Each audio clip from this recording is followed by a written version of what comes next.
A lot of excitement around the quarterback position in the Big Ten in 2025. Drew Aller from Penn State, getting a lot of buzz. Deserves to be in that discussion for sure at the number one spot. Bryce Underwood, arguably the most exciting name in that discussion with the what-if factor for him at Michigan. Dante Moore at Oregon.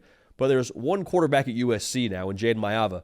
He's not getting nearly enough discussion, and we are very high on him over on this side of things. We'll tell you why here in just a second, but USC fans, make sure you're subscribed. Exciting year for y'all in Los Angeles coming up here in 2025. A lot of things that are exciting on the recruiting trail happening right now. So the bottom line here is if you want to be in the know to the nth degree, you got to be subbed here. So we appreciate you for that. So the most obvious reason to believe in Jayden Maiava, if you wanted to just close your eyes and pick a reason, it's the Lincoln Riley quarterback factor. It is.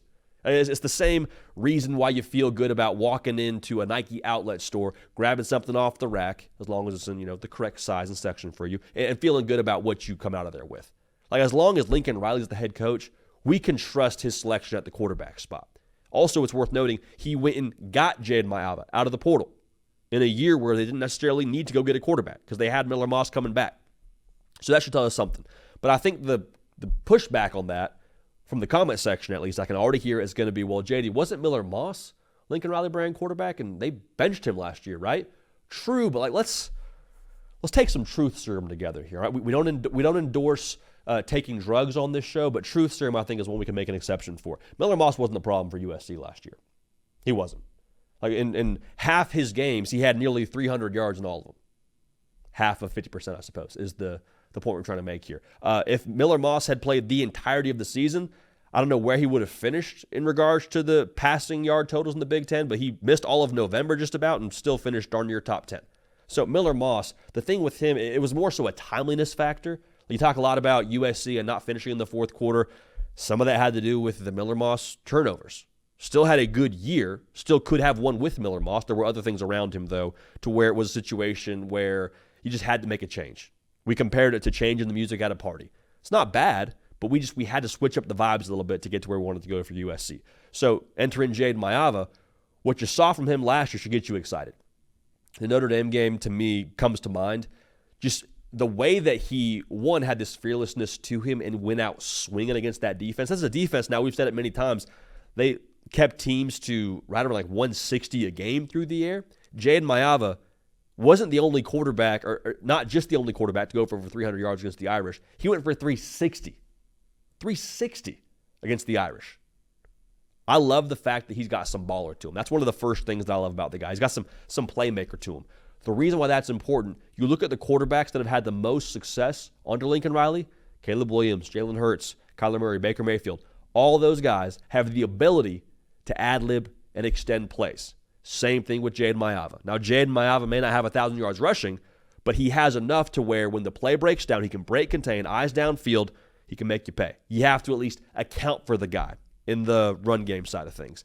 And so the reason why I think that's important, when you look at the way the Lincoln Riley scheme is structured on offense, I think a mobile quarterback just puts one more thing on a defense's to-do list that makes it inevitably something's going to get missed at some point in time throughout the stretch of a four-quarter game. Because you have the multiple run game where they're great on the zone run game. They do a lot of counters. They got a lot of RPO. You add in the quarterback run game on top of that. You got the quick passing game, the vertical pass, all these things now to where when you also add in a guy that can hurt you with his legs, at worst, he can extend the play. At best, he can pick up a first down. That's, again, it's one more thing that a defense, I think, will just have massive trouble accounting for. You look at the quarterbacks that haven't had as much success under Lincoln Riley. It's been Spencer Rattler. It's been Miller Moss getting benched last season. I think he played well, but not as well as maybe the standard is under Lincoln Riley at the quarterback position. I think that matters. And to top it all off, too, you got a quarterback who is the biggest starting quarterback Lincoln Riley has had in his career. 6'4", 220. Doesn't hurt things.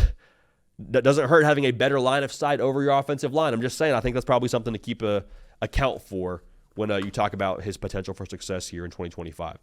So when you talk about the way this whole thing could work and how it could look, there were some key portal pieces that left USC in a Zachariah Branch or Deuce Robinson. Never good to lose high-profile recruits, but the feeling in Los Angeles is, especially at a fan base level, hey, we still got some dudes now on this receiving core. And some folks that maybe nationally they aren't quite as in tune to. Like Jacoby Lane quietly had 12 touchdowns last season.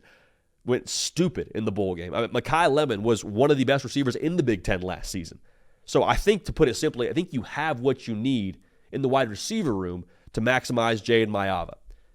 I also love it, and this is the last thing I'll say here on Maiava before we move on to like the macro piece here for USC. Anybody can run an offense. Anyone with the right tools can make the throws downfield, and that's all well and good, and that's something you got to have. But I just appreciate the mental toughness that I saw last year from Maiava. Sort of subtle, but I saw it against Notre Dame where he throws a pick six. It's a tough play in the swing of that game for USC. It put them on their heels a little bit.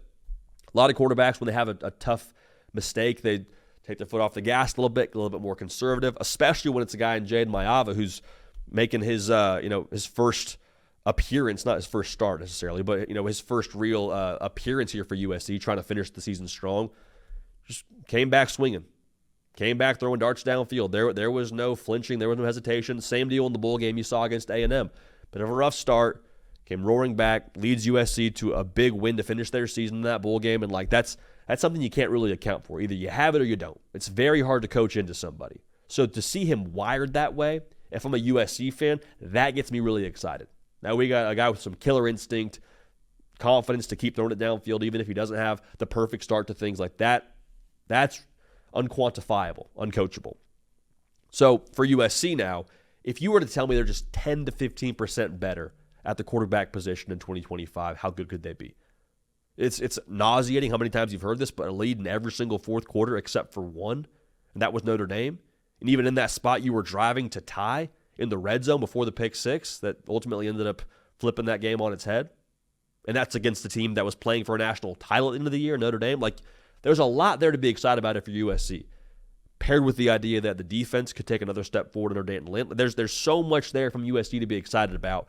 And I think with Jayden Maiava, you got the guy to execute it. You got the guy to light the match that sets everything off in Los Angeles. And when that happens now, the brand, the resources, the location, the logo in itself, there's a lot there that could get snowballing here in a good direction here pretty quickly, even if there aren't a ton of snowballs in Los Angeles. You hear what I'm saying? So make sure you're subscribed. Let me know what you think about Jayden Maiava ahead of 2025. As you've heard now to this point, we think highly of him, and we think that USC is set up to do some exciting things with him pulling the trigger. Appreciate y'all. Love y'all. We will keep this party rolling, and we will see y'all next time.